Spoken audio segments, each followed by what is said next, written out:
L'île 3000 présente jusqu'au 14 janvier au Tripostal une stimulante exposition dédiée à la collection Van Arens.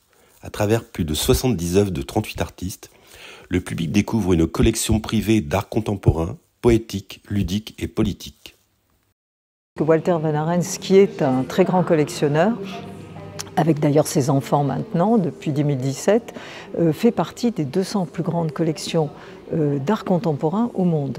Donc, et le Tripostal, il le connaissait assez bien et il rêvait depuis quelques années de présenter une petite partie de sa collection. D'où, voilà, au bout de mes rêves, la collection Van Arens. On a sélectionné aussi par rapport au Tripostal, qui est de grande dimension, on est quand même sur 6000 mètres carrés, et avec des œuvres qui allaient pouvoir vraiment se déployer, se présenter sous les meilleures conditions, et montrer aussi toutes les facettes un peu éclectiques de la collection de Walter Van Arens et de ses enfants. On a quand même pris quelques contraintes positives, les grands formats pour le Tripostal, des artistes aussi que nous n'avions, alors en priorité, nous n'avions jamais présentés. Alors depuis 2004, le Tripostal, beaucoup d'expositions se sont succédées et je dois dire qu'on a plus d'1 millier d'artistes qui se sont succédés ici et pas des moindres. Donc trouver des artistes comme Ivan Navarro, Thomas Saraceno, les Cloud City, d'autres comme David Atmej aussi avec ses grands colosses, eh bien on les a priorisés aussi pour la sélection.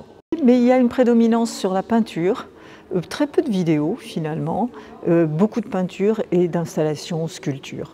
On est sur des œuvres très accessibles, où il y a souvent un choc visuel quand on les découvre. Après, il y a les messages, bien sûr, des artistes, mais ce sont des œuvres très faciles d'accès, même pour un public qui n'est pas très familier de l'art contemporain, qui parfois n'est pas si facile que ça non plus. L'accent a été mis, de ma part en tout cas, beaucoup sur Thomas Saraceno, sur la grande salle Cloud Cities, cet artiste qui est vraiment passionné par les araignées, mais aussi par l'air, et qui met en relation la façon dont on se structure dans nos sociétés, donc en lien avec les formidables architectures de l'araignée. Donc cette installation me plaît beaucoup.